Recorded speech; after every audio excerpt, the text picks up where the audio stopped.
begin this hour with heavy fighting along the border between Turkey and Syria. At this very hour, Turkey continues to press ahead with its military operation against Kurdish fighters in northeastern Syria, now in its 7th day. We are joined now by RT's Saya Tavenger following all the latest developments in the region. Saya, what can you tell us? Well, Russia announced today its army is now patrolling the northern Syrian town of Manbij, serving as a security buffer between Turkish and Syrian forces. Now, this is clearly a sign that Moscow, a key ally of the Syrian government, is now filling a security gap left after U.S. troops began to withdraw from that area. Now, Russia's defense minister announced that military police in northwestern Manbij are patrolling along the line of contact between the Syrian Arab Republic and Turkey, and that the Russian military is also interacting with Turkey's government. Now, U.S. official announced late Monday that U.S. troops had withdrawn from Manbij, and early this morning, Syrian state television showed troops entering the town in what appeared to be residents celebrating the arrival of Syrian forces in the center of Manbij. Now, all of this comes a day after the Syrian Kurds announced they had struck an agreement with the government of President Bashar al-Assad aimed at diminishing the Turkish offensive into Kurdish-held territory in northern Syria.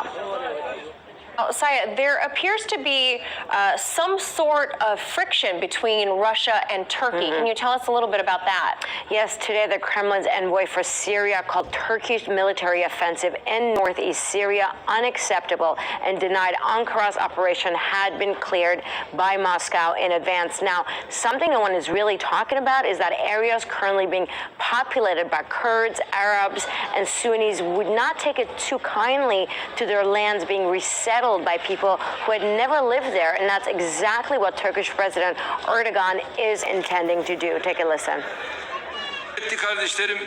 As of this morning, we have liberated approximately a 1,000 square kilometer area from the terrorist organization's occupation. God willing, in a short while, we'll secure the area from Manbij to our border with Iraq, and initially will provide the opportunity for 1 million, then 2 million Syrian refugees to return to their homes by their own choice. Now, meantime, here in Washington, U.S. lawmakers are preparing bills to potentially ban U.S. arms exports to Turkey, and President Trump has ordered Vice President Mike Pence to head to the Middle East as the situation continues to unfold. Reporting in the newsroom, Saya Tavenger, RT. Right, it's a very fluid situation there. So for more out of the latest from northern Syria, we're being joined now by journalist and Middle East analyst Arkin Oncan in Istanbul. Arkin, thank you so much for being with us. The Syrian Arab Army has announced earlier today it regained the region of Manbij following a deal with the SDF to counter Turkey. It also follows Russia's announcement that its military is now patrolling that area between both Turkish and Syrian troops. Do you see Syria's newly regained autonomy in that region affecting the Turkish offensive? Yes, I think the latest developments happened at Manbij. It seems that Syrian security forces and Russia openly prevented the operation of Turkey. With doing this, this happened after one day President Erdogan announced that they are going through Manbij.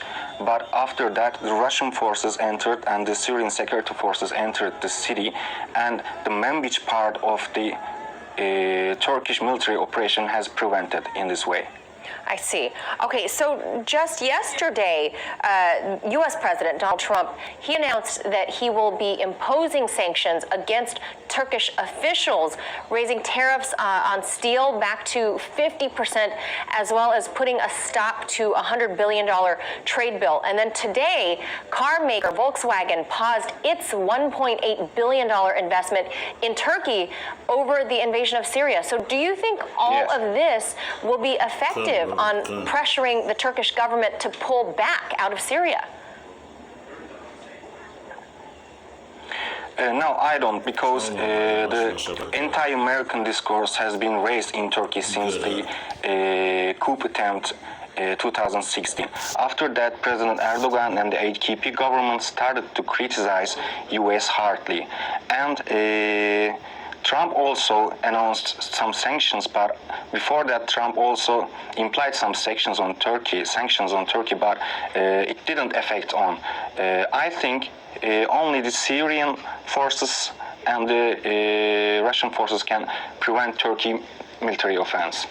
From moving forward. Okay, so you don't think sanctions will help, or any kind of monetary problems like Volkswagen pulling out of this deal? You don't think any of that will prevent Erdogan from continuing? No, it can, because Turkey's economy, based on dollars. So when Trump talks about the dollar, and he also can affect and impact on Turkish economy. But we can see here, President Erdogan is trying to use the anti-America trend in Turkey. And he's trying to find some anti-American ideological basis. So if Trump pulls sanctions anyway, I think President Erdogan will try to intervene in Syria. And now, Arkin, we know that key NATO members such as Germany, the UK, France, they have all warned Turkey against this intervention. Now the NATO alliance is looking to impose an arms embargo on the country. Let's listen to the German Chancellor, Angela Merkel, and see what Erdogan had to say in response to this. We think that this offensive should be stopped regardless of the possible justified security concerns, because it results in much human suffering, obviously, and also much insecurity regarding the fight against the Islamic State. We are a NATO ally.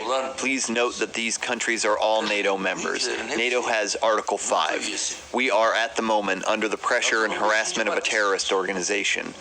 Whose side should they be on according to Article 5? They should be on our side. So you heard there, Erdogan has cited Article 5 of NATO, saying, one attack on one country is an attack on everybody. Yes. So if Turkey does not listen to these requests, do you think that will alienate Turkey from the rest of NATO?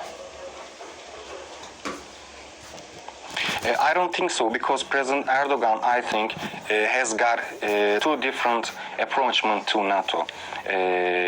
As we see all of the Erdogans and the other AKP official statements, we always see that Erdogan criticizes NATO, Erdogan criticizes US, but Erdogan still always reminds that he is an ally of that alignment. So I think Turkey will